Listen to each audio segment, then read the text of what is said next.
Haleluya, kita akan melihat pelajaran dari kitab Hakim-Hakim, dan ini adalah pelajaran kita yang ketiga.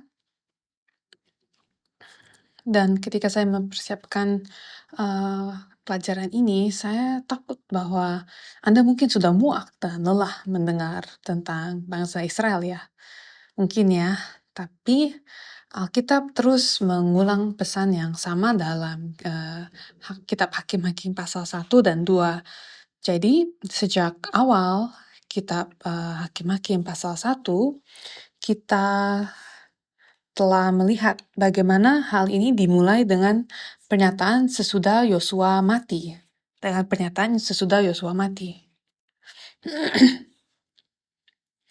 Jadi, sesudah Yosua mati, kita melihat Injil dan Tuhan, kita melihat Injil dan Tuhan memberi mereka kemampuan, Tuhan memberi mereka kekuatan, Tuhan memberi mereka orang Kanaan, semua suku ke dalam tangan mereka. Tetapi mereka keluar, mulai berperang, dan mereka mengalahkan orang-orang Kanaan yang satu generasi yang lalu sangat ditakuti oleh orang-orang. Dan mereka mengalahkan mereka. Yang tadinya ditakuti, jadi dikalahkan. Namun, masalahnya adalah mereka tidak melanjutkan perjuangan ini. Mereka tidak menyelesaikan pekerjaan itu. Mereka tidak mengusir penduduk setiap daerah dan setiap suku sampai tuntas. Jadi menjelang akhir pasal 1, ini adalah pengulangan. Seperti mereka tidak menguasai desa itu atau daerah itu, dan hal itu terus berulang kan. Orang Kanaan tetap tinggal di tanah itu, dan kemudian mereka tidak mengusir mereka sepenuhnya. Bangsa Israel tidak mengusir orang Kanaan sepenuhnya, sehingga orang Kanaan tinggal di tempat ini, ini dan itu di antara orang Israel. Dan kemudian kita melihat bagaimana tatanannya berubah. Seharusnya orang Israel, setiap suku mengambil alih, dan wilayah itu menjadi wilayah suku Asher, wilayah suku Dan, dan seterusnya. Namun, hal itu memberitahu kita bahwa pemilik tanah itu tetaplah orang Kanaan. Dan sekarang orang Israel tinggal di tengah-tengah orang Kanaan. Jadi awalnya Tuhan memberikan tanah itu kepada bangsa Israel. Mereka seharusnya mengambil tanah itu, memiliki tanah itu, dan menjadi pemilik tanah itu, jadi penghuni tanah itu. Tetapi karena mereka tidak mendorong mereka keluar sepenuhnya, hal itu jadi terbalik. Sedikit demi sedikit tutunannya berbalik. Dan kemudian bangsa Israel, mereka jadi orang yang tinggal di tengah-tengah orang Kanaan, dan sekarang orang Kanaanlah yang membuat aturan dan perbatasan tanah. Jadi ketika kita memikirkan hal itu, kita juga berpikir secara paralel terhadap kehidupan kita. Karena Allah telah memerintahkan kita dan memberi kita kuasa untuk mengalahkan dosa kita melalui darah Yesus Kristus, dan Dia telah memberi kita kuasa untuk menguasai berbagai wilayah dan area dalam kehidupan kita dan menjadikan Yesus sebagai Tuhan dan Tuhan atasnya. Namun, ketika kita melihat kereta-kereta besi, ketika kita melihat terlalu banyak orang, ketika kita melihat terlalu banyak hal yang menyulitkan, kita berhenti. Kita berkata, ini sudah cukup, saya sudah bertobat sejauh ini dan ini sudah cukup. Saya telah melakukan sebanyak ini dan ini sudah cukup. Saya melayani di satu departemen di gereja dan itu sudah cukup. Saya pergi ke gereja pada hari Minggu dan sudah cukup. Jadi kita membuat kompromi, ya kan? Dan pada akhirnya bukannya kita yang menjadi pengendali, bukannya Yesus yang menjadi Tuhan dan Tuhan atas kehidupan kita, melainkan mereka yang menjadi Tuhan dan Tuhan. Dan ini strategi iblis. Dia membuat kita berpikir bahwa kita yang memegang kendali. Tetapi inilah strateginya. Di pasal 1 ayat 27 kita telah membacanya kan. Sebab orang Kanaan itu berkeras. Orang kaya itu berkeras untuk tetap diam di negeri itu. Setan berkata, tinggalkan kami, tinggalkan saja satu benih ketidaktaatan. Satu hal kecil saja dibiarkan saja. Kamu punya 99 dan tinggalkan aku satu bagian saja. Sisanya aman, 99 berbanding satu. Itu tidak menakutkan kan? Jadi kita tidak melanggar aturan kita kan, atau hidup kita. Tetapi kemudian yang satu itu akan bertumbuh. Rumput liar itu akan tumbuh dan melahap biji-bijian yang putih. Benih-benih yang lain akan dilahap. Jadi hari ini kita sampai pada Hakim-Hakim pasal 2 dan kita telah mempelajari sedikit tentang Hakim-Hakim pasal 2 ayat 1-5. Tetapi kita akan membahasnya lagi karena Hakim-Hakim pasal 2 pada dasarnya mengulangi poin yang sama dengan sudut pandang yang berbeda. Jadi pasal ini dimulai dengan mengatakan lalu malaikat Tuhan pergi dari Gilgal. Dan kita tahu bahwa hal ini diulang karena Hakim-Hakim pasal 1 ayat 1 dimulai dengan kematian Yosua kan. Mari kita masuk ke Hakim-Hakim pasal 2 ayat 7. Dikatakan, Hakim-Hakim pasal 2 ayat 7. Dan bangsa itu beribadah kepada Tuhan sepanjang zaman Yosua dan sepanjang zaman para tua-tua yang hidup lebih lama daripada Yosua dan yang telah melihat segenap perbuatan yang besar yang dilakukan Tuhan bagi orang Israel. Dan Yosua bin Nun, hamba Tuhan itu, mati pada umur 110 tahun. Jadi ini adalah pengulangan cerita tentang kematian Yosua. Pada dasarnya Tuhan sedang mengulang tentang kejatuhan bangsa Israel dan hal ini menunjukkan kepada kita dan mengizinkan kita untuk menganalisa dari berbagai aspek sehingga itu mengizinkan kita juga untuk melihatnya dari sudut pandang yang berbeda untuk melihat warna dosa, bagaimana dosa masuk dan tetap tinggal dan menyebabkan bangsa Israel atau umat Allah jatuh. Dan melalui kitab Hakim-Hakim, kita mencoba menganalisa kehidupan kita masing-masing, seberapa banyak dosa dan pemberontakan yang masih ada di dalam kehidupan kita. Dan saya harap mulai minggu depan kita akan mencoba untuk masuk ke dalam kitab Hakim-Hakim yang sesungguhnya, mulai dari Hakim Othniel. Tetapi sampai pada titik itu, kita akan terus melihat pengulangan dan regenerasi tentang betapa jatuhnya bangsa Israel yang hidup di tanah yang dijanjikan, tanah Kanaan, tanah yang diimpikan, dari Mesir, dan kemudian 40 tahun, kemudian mereka telah merindukan hari ini untuk masuk ke dalam tanah perjanjian. Dan ini seharusnya adalah kehidupan di surga kan. Ini adalah Kanaan. Ini adalah tanah yang Tuhan janjikan. Tapi setelah mereka menetap, tidak sampai 1 tahun, mereka kehilangan berkat dan jatuh ke dalam kerusakan yang dalam. Jadi kita akan membahas 10 ayat pertama. Dan sebenarnya seluruh pasal ini, pasal 2, dimulai dengan malaikat Tuhan yang datang kepada mereka di Bokim, dan malaikat itu datang dari Gilgal ke Bokim, tempat orang Israel berada, dan beginilah permulaannya. Hakim-Hakim pasal 2 ayat 1. Hakim-Hakim pasal 2 ayat 1 dikatakan, lalu malaikat Tuhan pergi dari Gilgal ke Bokim dan berfirman, telah kutuntun kamu keluar dari Mesir, dan kubawa ke negeri yang kujanjikan, dengan bersumpah kepada nenek moyangmu, dan aku telah berfirman, aku tidak akan membatalkan perjanjianku dengan kamu untuk selama-lamanya, tetapi janganlah kamu mengikat perjanjian dengan penduduk negeri ini. Mezbah mereka haruslah kamu robohkan, tetapi kamu tidak mendengarkan firmanku. Mengapa kamu perbuat demikian?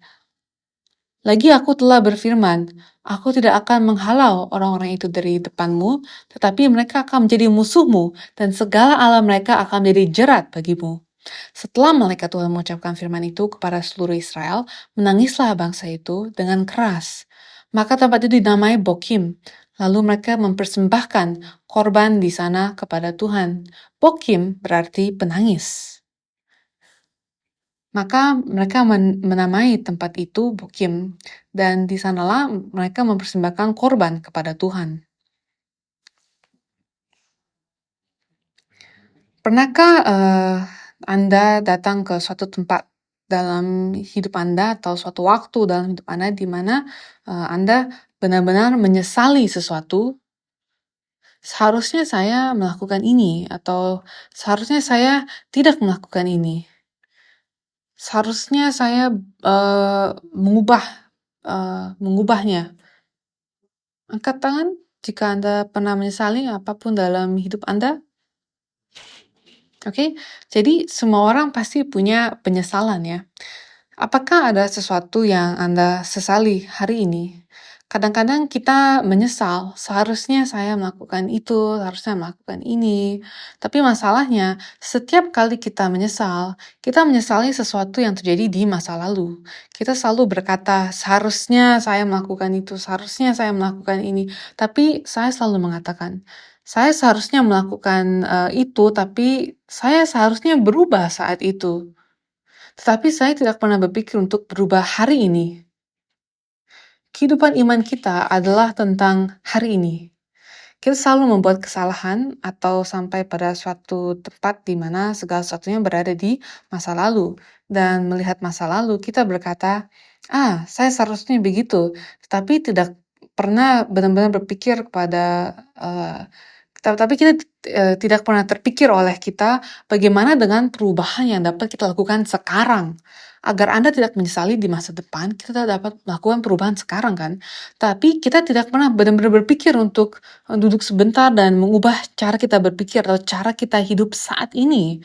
Dan oleh karena itu, ini adalah siklus penyesalan yang besar atau kelanjutan dari penyesalan. Suatu hari kita harus berubah kan. Inilah yang mereka lakukan di sini. Malaikat Tuhan datang dan berkata, dia berbicara dari Tuhan, ya kan? Saya membuat perjanjian dengan kalian. Saya telah memberikan kalian tanah ini, tetapi kalian tidak menaatiku. Dan oleh karena itu, sekarang saya tidak akan mengusir mereka untuk kalian. Mereka yang seharusnya mengusir mereka. Bangsa Israel yang harus mengusir mereka kan. Ketika Tuhan menolong mereka, mereka seharusnya menyelesaikan pekerjaan itu sampai tuntas. Tetapi mereka tidak melakukannya karena alasan kenyamanan, karena adanya kompromi yang berbeda. Dan ketika mereka mendengar itu, mereka menangis. Mereka menangis. Jika Tuhan atau malaikat Tuhan datang kepadamu malam ini dalam mimpimu atau secara harfiah dan mengatakan kepadamu, kamu telah melakukan kesalahan ini, kamu telah melakukan kesalahan itu, dan kamu telah melakukan kesalahan ini, itu. Aku telah mengatakan kepadamu untuk tidak melakukannya. Jadi mulai saat ini, aku tak akan bersamamu. Aku tidak akan memberkatimu lagi. Mulai saat ini, aku tidak akan bersamamu. Dan tempat tidur itu atau rumah itu yang kamu tempati itu akan menjadi bokim kan? Apakah kita akan menangis seperti orang gila?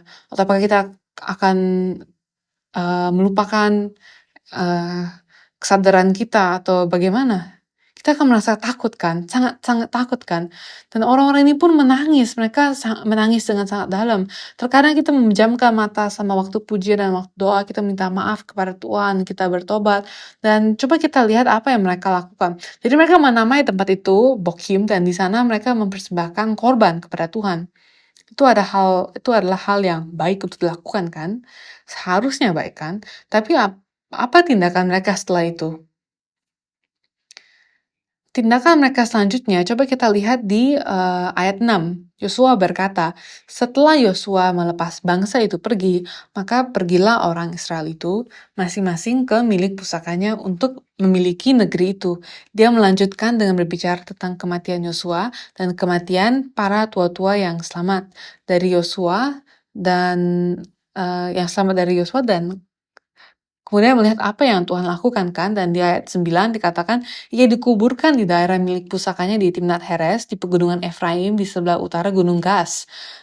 Setelah seluruh angkatan itu dikumpulkan kepada nenek moyangnya, bangkitlah sesudah mereka itu angkatan yang lain, yang tidak mengenal Tuhan, ataupun perbuatan yang dilakukannya bagi orang Israel. Ayat 11, lalu orang Israel melakukan apa yang jahat di mata Tuhan, dan mereka beribadah kepada para Baal. Sehingga apa gunanya menangis dan meratap dan meminta maaf?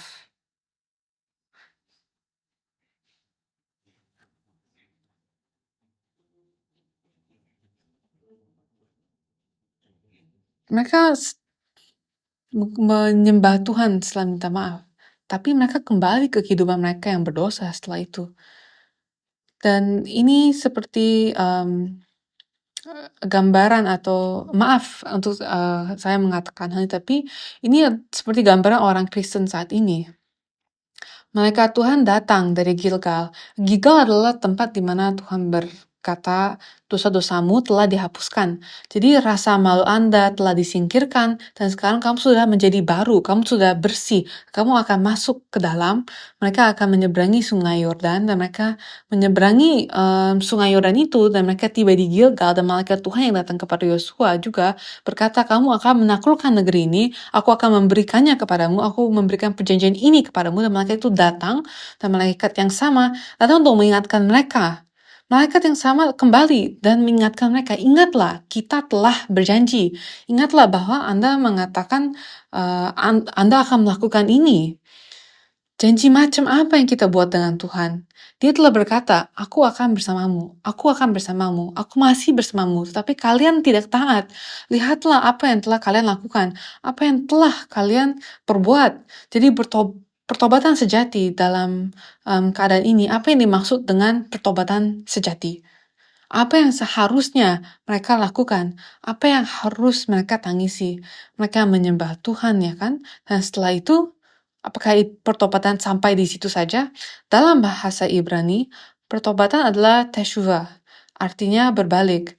Shuv adalah berbalik, kembali, atau balik arah. Dan teshuvah berarti berbalik arah.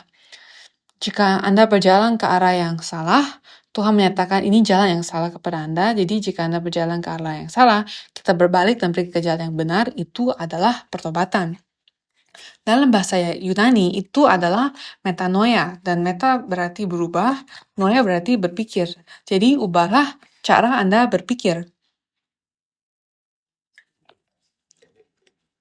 Ubahlah cara Anda berpikir atau percaya. Jika itu salah dan Tuhan mengatakan itu salah, maka ubahlah. Apa yang seharusnya mereka lakukan untuk pertobatan yang sejati, pertobatan yang sempurna? Mereka memiliki bagian awal pertobatan yang pertama, yaitu mereka menangis, menyesal, dan menyembah. Tetapi kemudian pertobatan itu tidak lengkap karena tidak berlanjut dalam kehidupan mereka. Lalu apa yang seharusnya menjadi pertobatan mereka? Cobalah untuk mengalihkan pandangan mereka. Lakukan hal yang tidak mereka lakukan, lakukan hal yang Tuhan katakan belum Anda lakukan. Apa yang Tuhan katakan Anda belum lakukan, lakukanlah itu. Dan hari ini, mari kita pikirkan bagaimana kita juga dapat bertobat. Orang Kristen masa kini tidak menyukai kata itu kan. Para pendeta mengatakan kepada mereka bahwa Anda perlu bertobat, dan mereka akan mengatakan kepada para pendeta bahwa Anda lah yang perlu bertobat. Ada orang yang dengan tulus, dengan senang hati bertobat dan memulai dari awal, memperbaiki hal yang tidak mereka lakukan dengan benar, mengubah pikiran dan cara hidup mereka. Tapi ada juga orang yang melakukan kejahatan. Apakah Anda pernah memarahi seseorang sebelumnya? Anak-anak Anda atau orang lain? Dan ada orang yang memarahi seseorang, dan ada suatu waktu saya memarahi seseorang, dan saya sedang menjemput anak-anak saya saat itu, dan mereka menangis. Dan saya pikir, oke, setidaknya mereka menyadari apa yang telah mereka lakukan. Namun kemudian saya menyadari mereka tidak menangis karena merasa bersalah atas apa yang telah mereka lakukan. Mereka menangis karena saya membentak mereka. Mereka menangis karena mereka marah kepada saya. Ada orang yang menyadari bahwa ada hal-hal yang tidak berjalan dengan baik, dan mereka menangis karena alasan yang salah. Mereka menangis karena mereka merasa tidak enak pada diri mereka sendiri. Terkadang kita bertobat dan menangis karena hal-hal yang harus kita lalui karena orang itu dan orang ini. Dan ada orang yang hanya berkata, ya, saya orang yang seperti itu, dan kamu pikir kamu bisa memarahi saya. Bahkan orang tua saya pun tidak pernah memarahi saya. Tidak ada yang namanya pertobatan kepada Tuhan. Semua orang di sini melakukan apa yang benar di mata mereka sendiri. Kunci mereka adalah saya melakukan apa yang benar. Dan pertanyaannya adalah, di mata siapa? Di mata Tuhan atau di matamu? Apakah kita menangis hari ini? Apakah kita bertobat hari ini? Kapan terakhir kali kita benar-benar bertobat? Atau apakah kita mencoba untuk berpikir bahwa apa yang saya lakukan itu sudah benar? Dan oleh karena itu, saya terus melanjutkan perbuatan itu. Apakah saya mengabaikannya, mengabaikan Tuhan saat Tuhan mengatakan kepada saya melalui firman atau kesadaran saya, apa yang saya lakukan salah. Dan ketika Tuhan mengingatkan saya, apa yang saya lakukan? Apakah saya mengabaikan firman Tuhan? Dan saya percaya dengan membaca kitab Hakim-Hakim, saya akan menemukan jawabannya. Saya tidak tahu apakah hal yang sama terjadi pada Anda, tetapi terjadi pada saya, yaitu uh, ia yang menyuruh saya, Tuhan menyuruh saya untuk kembali dan berpikir ulang. Jangan berpikir bahwa Anda telah percaya kepada Yesus selama 20-30 tahun dan Anda adalah seorang pendeta. Berpikirlah seperti Anda sedang memulai hidup baru dalam kekristenan. Anda berada di tanah Kanaan, tanah yang baru yang diberikan Tuhan kepada Anda, dan jika Anda memulai dari awal lagi, bagaimana Anda dapat benar-benar percaya kepada Tuhan? Hal ini membuat saya berpikir, dan hal ini benar-benar membuat saya berpikir untuk menjadi seorang pendeta atau menjadi seorang Kristen sejati sekali lagi. Apakah Anda sudah benar-benar percaya? Kapan terakhir kali Anda benar-benar bertobat di hadapan Tuhan? Dan saya tidak berbicara tentang menangis dan menjadi dramatis dan sebagainya, tetapi setidaknya menyadari apa yang telah saya lakukan salah dan berbalik arah darinya. Benar-benar dengan niat dan dengan usaha yang keras kita berbalik dari hal itu. Tapi mereka, bangsa Israel tidak melakukan ini, mereka tidak melakukannya. Maka setelah Yosua dan bangsanya meninggal, muncullah generasi yang lain, generasi yang baru kan. Nah, generasi yang lain ini, mereka tidak mengenal Allah atau apa yang Allah sedang lakukan. Ini tertulis di dalam Hakim-Hakim pasal 2 ayat 10. Hakim-Hakim pasal 2 ayat 10. Setelah seluruh angkatan itu dikumpulkan kepada nenek moyangnya, bangkitlah sesudah mereka itu angkatan yang lain, yang tidak mengenal Tuhan, ataupun perbuatan yang dilakukannya bagi orang Israel. Dan generasi yang lain ini bukan hanya generasi penerus atau generasi yang berbeda, generasi yang lain ini memiliki kualitas yang berbeda. Ini adalah generasi yang lain. Ada sesuatu yang beda dari mereka. Secara kualitas, yaitu kualitas kerohanian mereka lain, beda. Dan apa yang menyebabkan perbedaan itu? Mereka tidak ada yang disebut yada. Mereka tidak mengenal Tuhan. Mereka mengenal Tuhan yang berbeda. Mereka seperti pergi ke gereja setiap minggu, mungkin sama saja menyebut diri mereka sebagai orang Kristen kan, saat mereka mengisi aplikasi dan ditanya, apa agamamu? Kristen gitu. Mungkin sama aja orang tua dan anak-anak gitu. Generasi sebelumnya dan generasi berikutnya generasi yang lain. Mereka menganggap diri mereka sebagai orang Kristen, sebagai orang Israel. Tapi mereka melakukan ibadah mingguan dan pengorbanan sesuai dengan budaya mereka kan. Namun ini adalah generasi yang lain, yang berbeda. Mengapa? Karena mereka tidak tahu. Berapa banyak dari kita, atau berapa banyak dari kita yang benar-benar mengenal Tuhan, dapat kita mengatakan bahwa saya memiliki hubungan pribadi dengan Tuhan, dengan Yesus. Apakah itu nyata? Atau apakah kita percaya kepada Yesus yang diceritakan oleh orang tua saya? Kata yada ini, kata yada, bukan hanya sekedar pengetahuan, bukan hanya memahami sesuatu dengan membacanya saja. Ini adalah kata yang sama yang digunakan untuk memiliki hubungan suami istri secara pribadi. Kata ini berbicara tentang hubungan intim yang diperoleh tidak hanya melalui mendengar firman, tetapi juga campur tangan Tuhan dalam hidup kita.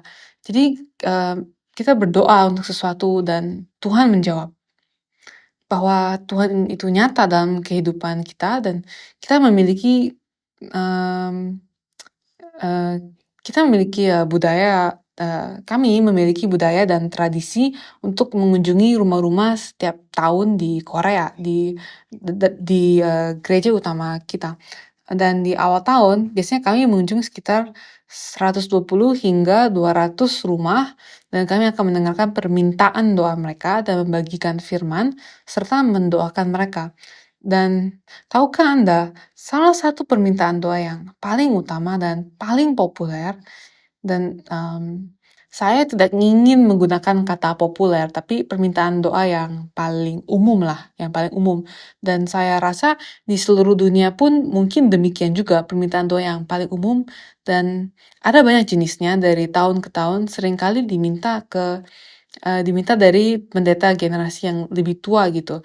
Dan biasanya orang-orang tuh meminta kepadanya, mereka suka minta seperti, bisakah Anda mendoakan anak saya, anak perempuan saya, supaya dia sukses, memiliki pekerjaan yang baik, pekerjaan yang bagus, keluarga yang baik, latar belakang pendidikan yang baik, dan memperoleh anak yang baik. Dan saya berkata, lalu apa masalahnya? Mengapa Anda membutuhkan kami untuk mendoakan dia? Dia tidak pergi ke gereja lagi. Dulu dia adalah orang yang sangat-sangat baik, anggota gereja yang sangat-sangat baik. Dia dulu melayani di paduan suara sekolah minggu, adalah ketua kelompok pemuda. Tapi sekarang dia tidak pergi ke gereja lagi.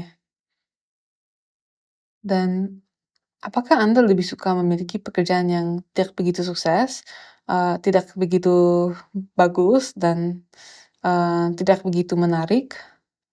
Coba saya jelas lagi ya. Bagi Anda yang belum menikah, jika Anda memiliki pilihan dari antara dua orang, yang satu sangat sukses, memiliki perusahaan yang bagus, berpenghasilan mungkin ya sekitar $200.000 per tahun, itu kebanyakan nggak? Agak banyak ya.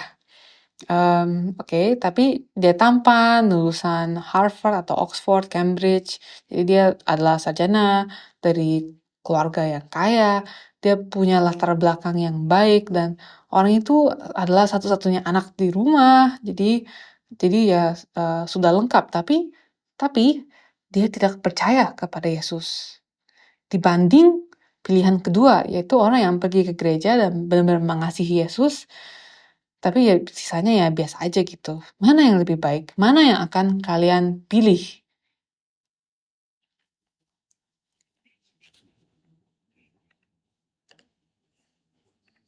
Dan orang tua yang saya kunjungi itu, mereka terus menekankan bahwa anak mereka adalah anak yang sangat-sangat baik, perempuan atau pria yang sangat baik. Tapi apakah orang itu Kristen atau bukan? Apakah orang itu akan diselamatkan? Apa masalahnya di sini? Orang-orang ini berbicara tentang masa lalu. Dia dulu adalah ketua kelompok muda, dia dulu sangat hebat dalam hal itu, dia dulu menghafal semua hal di sekolah minggu. Tetapi sekarang, entah bagaimana, dia tidak mau mendengarkan, tidak mau mendengarkan saya lagi gitu. Jadi di mana letak kegagalannya? Jadi saya bertanya kepada mereka, menurut kalian, apa masalahnya? Beberapa dari mereka menjawab dengan jawaban yang cukup bagus, beberapa dari mereka tidak tahu mengapa anak mereka berubah. Jadi saya coba pergi untuk mewawancarai atau berbicara dengan putra-putri mereka, dan seringkali anak-anak mereka ini mengatakan jika menjadi Kristen, termasuk percaya Yesus, termasuk menjadi seorang Kristen seperti orang tua saya, dan saya harus pergi ke gereja, dan maka saya memutuskan untuk tidak. Saya tidak mau pergi ke gereja karena orang tua saya memaksa kita untuk pergi ke gereja. Mereka berbicara tentang Tuhan, mereka berbicara tentang semua hal dan semua pembelajaran, pengetahuan, dan lain-lain dan sebagainya itulah. Tapi ketika kita melihat orang tua kita bagaimana mereka bertindak, dan apa yang mereka bicarakan di rumah. Ada begitu banyak kemunafikan. Mereka menyuruh kita untuk pergi ke gereja, tapi ketika mereka kembali dari gereja, mereka menggerutu, mengeluh tentang gereja, pendeta, dan orang-orang di gereja. Mereka menyuruh kita membaca Alkitab, tapi mereka melakukan segala sesuatu yang tidak sesuai dengan Alkitab. Dan orang tua saya pun menyuruh saya bolos gereja agar saya bisa belajar. Karena nilai saya penting, karena pelajaran piano saya penting, karena pelajaran bahasa Inggris atau Mandarin saya penting. Dan sekarang mereka menyuruh kami untuk kembali ke gereja. Mereka mengajarkan kami bahwa semua hal lain itu lebih penting. Jadi inilah adalah beberapa jawaban yang saya peroleh dari anak-anak orang tua tersebut. Dan kita harus bertanya pada diri kita sendiri, apa yang sedang kita ajarkan kepada anak-anak kita. Karena ini adalah generasi yang berbeda, generasi yang lain. Kita tidak bisa hanya menyalahkan generasi yang berbeda ini kan. Generasi sebelumnya, mereka lah yang gagal mewariskannya kepada generasi yang baru. Dan Tuhan telah memberitahu mereka di Keluaran 12 ayat 24-27. Kamu harus memegang ini sebagai ketetapan sampai selama-lamanya bagimu dan bagi anak-anakmu. Dan apabila kamu tiba di negeri yang akan diberikan Tuhan kepadamu seperti yang difirmankannya, maka kamu harus pelihara ibadah ini. Dan apabila anak-anakmu berkata kepadamu, apakah artinya ibadahmu ini? Maka haruslah kamu berkata, itulah korban Paskah bagi Tuhan yang melewati rumah-rumah orang Israel di Mesir ketika ia menulahi orang Mesir, tetapi menyelamatkan rumah-rumah kita. Jadi pada dasarnya Tuhan sedang mengatakan kepada bangsa Israel, nanti ketika kamu masuk ke negeri itu, kamu harus mengajar anak-anakmu dan menceritakan kepada mereka tentang apa yang telah aku lakukan. Ini adalah karya keselamatan yang telah kulakukan. Yosua pasal 5 ayat 9-12 dikatakan juga, dan berfirmanlah Tuhan kepada Yosua, hari ini telah kuhapuskan celah Mesir itu daripadamu, itulah sebabnya nama tempat itu disebut Gilgal sampai sekarang. Orang-orang Israel berkemah di Gilgal dan kemudian Tuhan berfirman, dirikanlah batu-batu di sini sebagai peringatan, ya kan? Ulangan pasal 6 ayat 4-9. Dengarlah hai orang Israel, Tuhan itu Allah kita, Tuhan itu Esa. Kasihilah Tuhan Allahmu dengan segenap hatimu dan dengan segenap jiwamu dan dengan segenap kekuatanmu. Apa yang kuperintahkan kepadamu pada hari ini haruslah engkau perhatikan, haruslah engkau mengajarkannya berulang-ulang kepada anak-anakmu dan membicarakannya apabila engkau duduk di rumahmu, apabila engkau sedang dalam perjalanan, apabila engkau berbaring dan apabila engkau bangun. Tuhan terus mengatakan kepada mereka, ajarkanlah kepada anak-anakmu.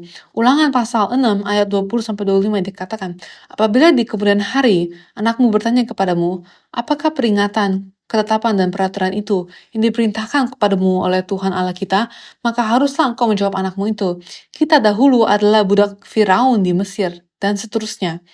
Dan Tuhan bahkan memberitahu apa yang harus dikatakan kepada mereka kan. Tapi pengajaran yang terbaik yang dapat mereka lakukan, yang dapat mereka bagikan adalah menunjukkan kepada anak-anak mereka apa itu kehidupan Kristen yang sejati. Jika kita menunjukkan kepada anak kita bahwa sistem iman kita dan kehidupan kita berbeda di gereja dengan di rumah, apa yang akan mereka pelajari? Dan itulah salah satu alasan mengapa kekristenan semakin berkurang dan semakin menurun. Mengapa anak-anak muda tidak pergi ke gereja lagi? Dan jika Anda berpikir, jika Anda menganggap diri Anda masih muda atau generasi kedua, ketiga, jangan jadikan hal ini sebagai alasan untuk tidak pergi ke gereja. Setidaknya kita harus memulai lagi, dan beginilah awal mula zaman hakim-hakim kan, di pasal 2 ayat 11. Lalu orang Israel melakukan apa yang jahat di mata Tuhan, dan mereka beribadah kepada para Baal. Dan pada akhir zaman hakim-hakim, nasib mereka berakhir seperti ini di 1 Samuel pasal 3 ayat 1-3. Samuel yang muda itu menjadi pelayan Tuhan di bawah pengawasan Eli, dan pada masa itu firman Tuhan jarang, pernyataan pun tidak sering, dan sebagai akibat tidak mengenal Tuhan. Apa yang terjadi? Orang tua selalu menekankan fakta bahwa anak-anak mereka adalah orang-orang yang baik. Seolah-olah hal itu membuat tidak percaya Yesus tidak terlalu buruk kan. Tapi ayat 12 di Hakim-Hakim 2 ayat 12, sebagai akibat dari tidak mengenal Tuhan, inilah yang terjadi. mereka meninggalkan Tuhan, Allah nenek moyang mereka, yang telah membawa mereka keluar dari tanah Mesir. Ingat, apakah Anda melihat pengulangannya? Tuhan berkata kepada mereka, kamu harus mengajarkan kepada anak-anakmu bagaimana aku membawa kamu keluar dari tanah Mesir. Tetapi inilah yang generasi kedua ini uh, mereka tidak mengenal Tuhan dan mereka meninggalkan Tuhan yang telah membawa mereka keluar dari tanah Mesir. Sehingga apakah kalian dapat melihat polanya di sini? Alasan mengapa ini menekankan Allah yang membawa mereka keluar dari tanah Mesir. Alasannya itu Tuhan yang seharusnya mereka kenal, tetapi mereka tidak mengenalnya. Dan karena itu, maka yang terjadi adalah mereka lalu mengikuti Allah lain dari antara Allah bangsa-bangsa di sekeliling mereka dan sujud menyembah kepadanya sehingga mereka menyakiti hati Tuhan. Mereka tidak mengenal Tuhan, tidak percaya kepada Tuhan, dan itu tidak akan membuat Anda selamat. Dan kita tidak bisa tetap netral dan bersikap baik-baik saja. Dan saya tidak mengatakan bahwa orang yang tidak percaya itu adalah orang yang jahat ya.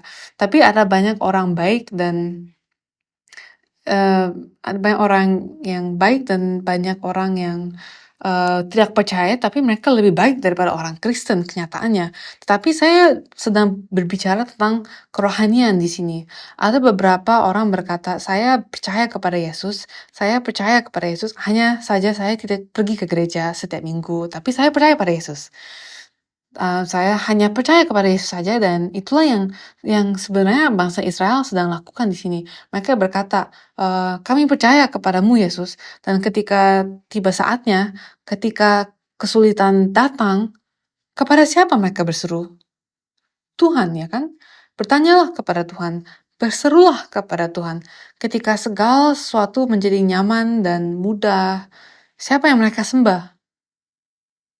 Di sini kita melihat bahwa mereka mencoba untuk memperoleh kedua-duanya kan. Hal utama mereka adalah mereka percaya kepada Tuhan. Di saat-saat sulit saya datang kepada Tuhan dan saya percaya saya adalah orang Israel ya, contohnya ya. Dan saya percaya kepada Tuhan yang Maha Kuasa. Namun ketika ada saat-saat yang menyenangkan atau ketika saya tidak perlu bersuruh kepadanya, maka saya akan melakukan hobi saya yang lain, yaitu melayani Baal dan Astoret. Ya kan, itulah yang bangsa Israel lakukan. Mereka mau Tuhan dan mau ala-ala yang berhala.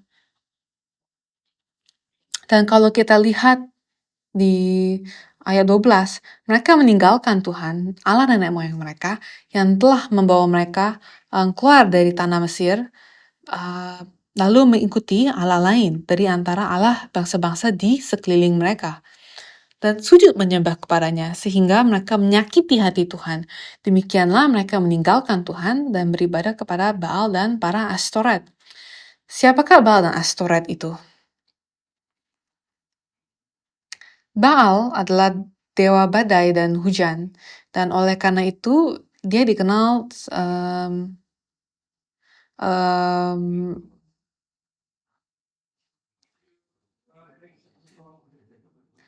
oleh karena Astoret dikenal sebagai seperti dewi pasangannya, dewi kesuburan, dan kesuburan manusia dan peternakan atau pertanian manusia. Jadi ini seperti dewa yang kayak suami dan istri gitu. Dan apa yang mereka lakukan adalah mereka memberikan hujan. Baal memberikan hujan dan kemakmuran, dan Astoret memberikan kesuburan. Jadi Baal memberikan kemakmuran tanah dan Astoret memberikan kemakmuran anak-anak gitu. Jadi mereka bersuruh kepada Allah pada saat-saat sulit, tapi pada saat-saat yang lain mereka datang kepada Baal dan Astoret untuk mencari berkat. Dan sekarang ketika hujan turun dan tanamannya tumbuh subur serta panennya melimpah, kepada siapa mereka akan bersyukur? Kepada siapakah mereka akan mengucapkan terima kasih? Kepada siapa mereka akan memberikan pujian? Dan ingat, Tuhan berkata bahwa ini adalah tanah di mana airnya turun dari surga. Air turun dari surga. Jadi siapakah memberi hujan, kemakmuran, dan kesuburan? Bukan Baal, bukan Astoret yang memberikan kemakmuran dan kesuburan. Itu adalah Tuhan kita. Tuhan dalam Alkitab, ya kan? Tapi inilah yang setan suka lakukan. Dia tumpang tindih gitu. Seperti yang dia katakan kepada Hawa. Tuhan bilang kan kepada Hawa nggak boleh makan. Tapi setan ketika dia berbicara kepada Hawa, dia bilang kamu boleh makan. Dan Tuhan tidak ingin Anda makan karena Anda akan menjadi seperti Dia. Di sini dikatakan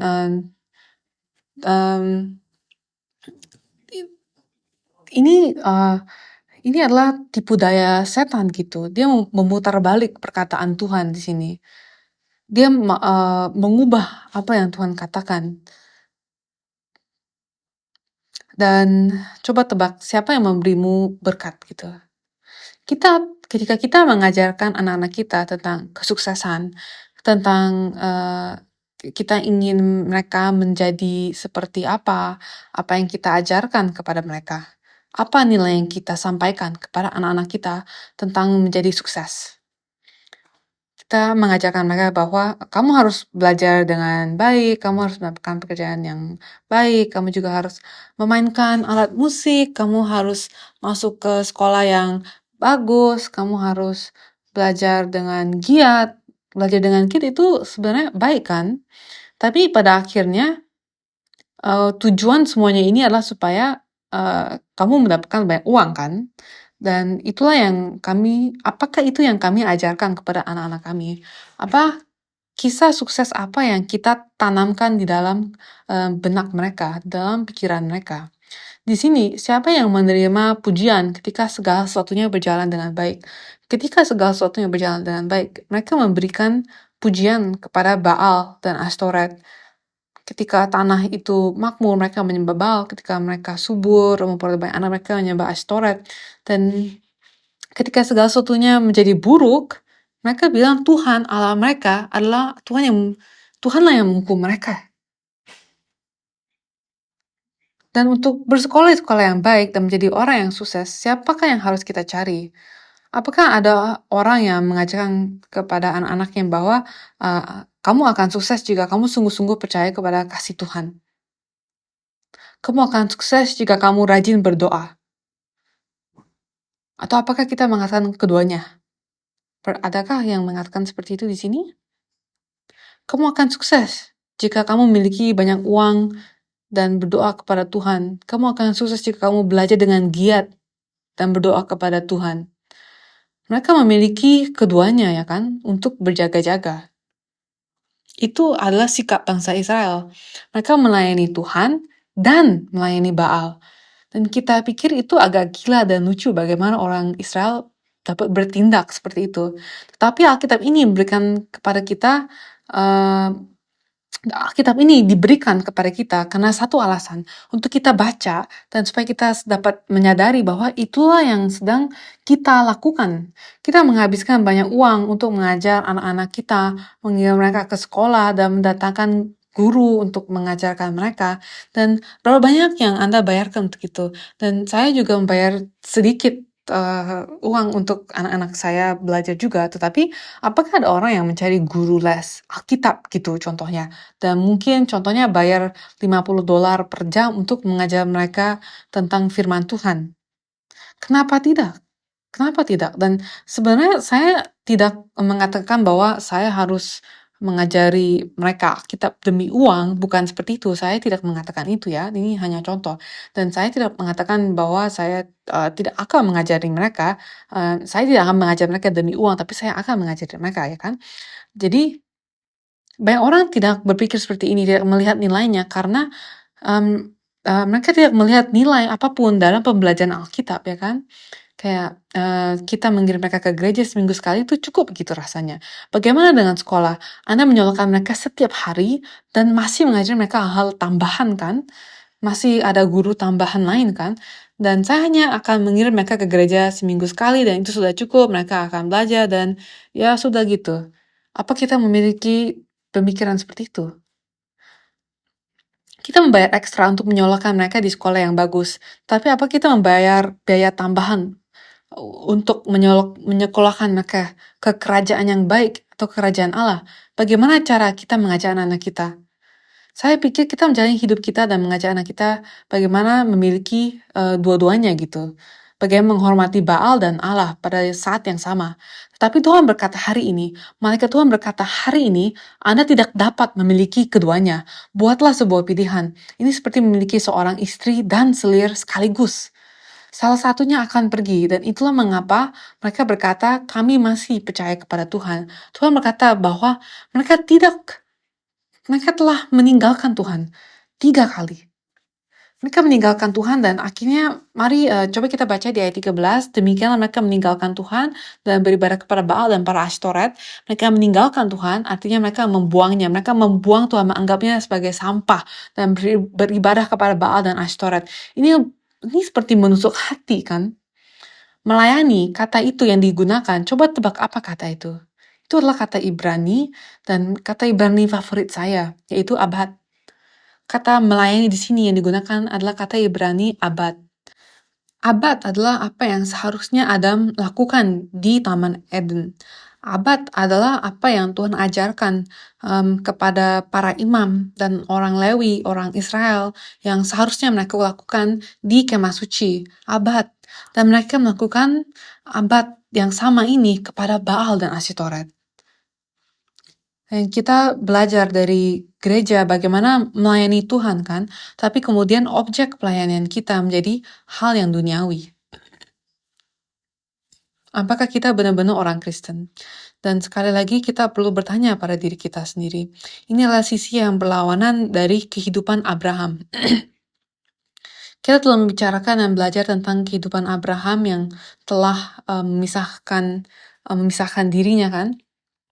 Abraham hidup untuk memisahkan hal-hal duniawi. Dia ada 2 pilar yang besar dan dia memilih di dalam hidupnya, dan dia melakukan banyak pemisahan hanya demi melayani Tuhan. Namun pada masa hakim-hakim, mereka menggabungkannya dan menjadi kusut sehingga mereka bahkan tidak dapat membedakannya lagi. Pengudusan tidak ada lagi. Jadi marilah kita pikirkan tentang 2 tuan dalam hidup kita. Siapakah mereka? Dan yang terakhir, kita akan membaca satu ayat lagi di Matius 16 ayat 22 sampai 24. Ini adalah kesimpulannya ya. Kita akan baca ini dan coba kita luangkan sedikit waktu untuk memikirkan diri kita. Siapakah Tuhan kita yang sebenarnya? Dan sama seperti pada zaman hakim-hakim, kita mengatakan bahwa kita melayani Allah. Kita percaya kepada Allah.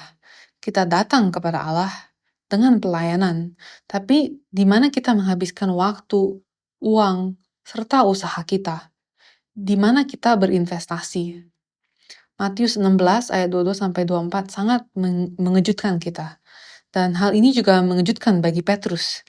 Kita tahu hal ini ketika Yesus berkata, aku akan menderita dan aku akan dibunuh dan disalibkan. Petrus, ini adalah perkataan Petrus. Dikatakan, tapi Petrus menarik Yesus ke samping dan menegur dia. Jadi siapa yang menegur siapa?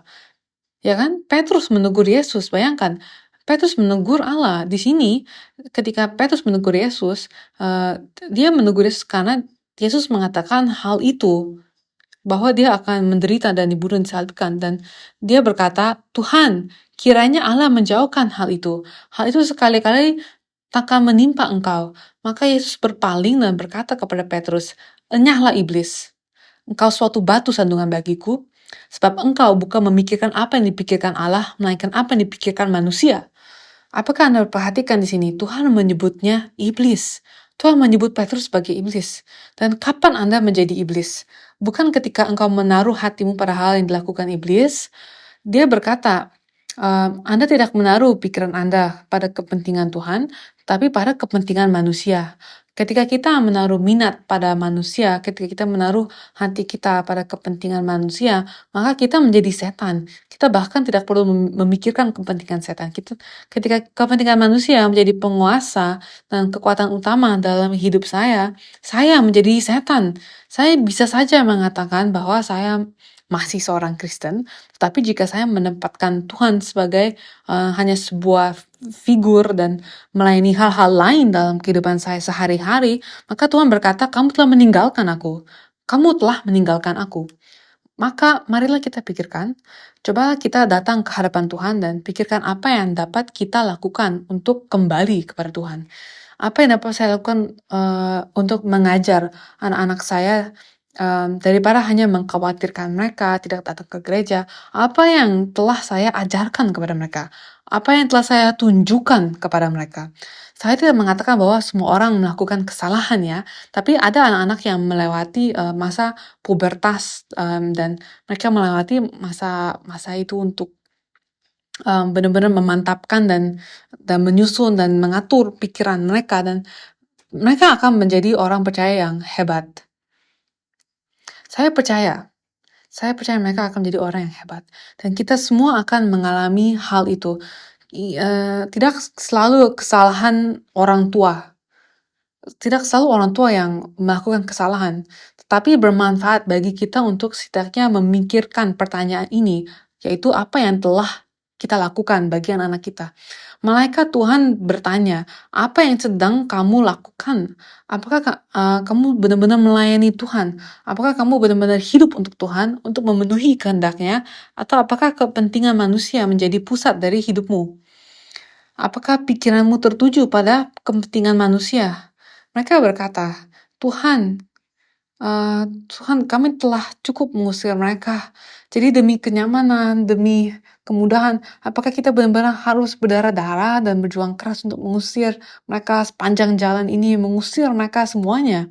Kadang-kadang tidak manusiawi gitu. Dan kadang-kadang kita mencoba menegur Tuhan seperti yang dilakukan Petrus. Kadang-kadang kita berdebat dengan Tuhan. Kita mengatakan, mengapa dia salah? Mengapa kita benar? Jadi marilah kita dengan tenang datang ke hadapan Tuhan, dan marilah kita sungguh-sungguh berdoa untuk generasi penerus kita, marilah kita berdoa untuk gereja kita, dan lebih dari segalanya, marilah kita sungguh-sungguh merenungkan bagaimana saya hidup sebagai seorang Kristen yang sejati.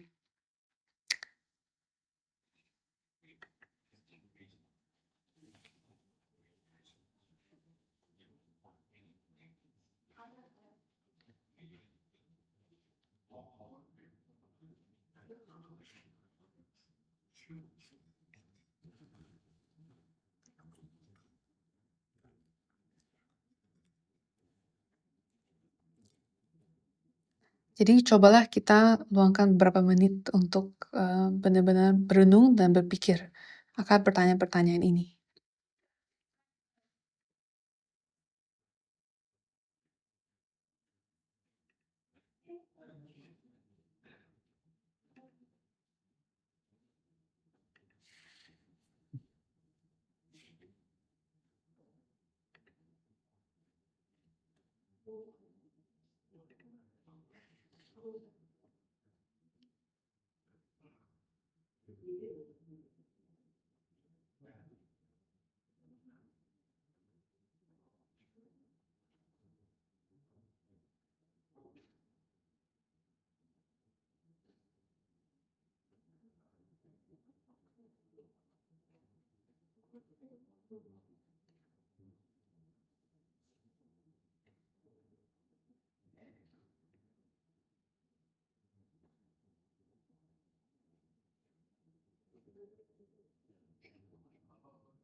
Bapa, kami sungguh-sungguh mengasihimu dan kami ingin mengikuti jalan-Mu. Tapi terkadang karena kami tidak tahu, terkadang karena kami terlalu sibuk dengan kehidupan yang kita jalani, kami lupa di mana Engkau berada, siapa Engkau, dan kami bahkan tidak tahu apa yang sedang kami lakukan. Bapa, terima kasih banyak telah mengirimkan malaikat yang sama dari Gilgal ini kepada kami, untuk bertanya kepada kami apa yang sedang Engkau lakukan. Dan Bapa, terima kasih telah mengizinkan kami untuk mendapatkan kesempatan ini untuk benar-benar melihat kembali kehidupan kekristenan kami. Ketika kami berjalan dan datang ke gereja dan menyembah-Mu, Bapa tolonglah kami. Semoga ini menjadi sebuah pengorbanan yang murni yang diberikan kepadamu. Bukan kemunafikan, bukan tindakan yang mencari keuntungan pribadi dan diri sendiri, tapi Bapa kami berdoa agar seluruh iman kami dan pelayanan serta penyembahan kami menjadi tulus dan berkenan di hadapan-Mu, Bapa. Bapa, kami begitu lemah, kami begitu egois, tetapi Engkau tidak menolak kami. Engkau masih menyebut kami sebagai anak-anak-Mu, bahkan dengan segala kesalahan yang telah kami lakukan, Engkau masih ada di sini. Maka Bapa, kami berdoa agar Engkau mengizinkan kami untuk berdiri sekali lagi, izinkan kami untuk berbalik sekali lagi, dan selesaikanlah pekerjaan yang telah Engkau berikan kepada kami dalam mengusir segala kegelapan dan berpaling dari dosa-dosa kami. Bapa, kami lemah, kami sangat lemah, tapi kami percaya Engkau kuat, Bapa. Kami tidak dapat melakukan apapun, tetapi kami percaya bahwa ketika Engkau bersama kami, Engkau akan mengizinkan kami untuk melakukannya. Bapa, bantulah kami untuk bergantung kepadamu, bantulah kami untuk membuang Baal kami, Astoret kami, dan kepentingan-kepentingan kami yang membahayakan. Tolonglah kami untuk bergantung kepadamu. Terima kasih banyak Bapa atas kasih karunia-Mu. Dan dengan hati yang penuh syukur, kami ingin mengangkat persembahan ini kepadamu. Dan kami berdoa agar Engkau dapat menerima. Dan lebih dari segalanya Bapa, terimalah hati dan pertobatan kami. Kami memohon semuanya ini dalam nama Tuhan kami Yesus Kristus dengan ucapan syukur. Amin.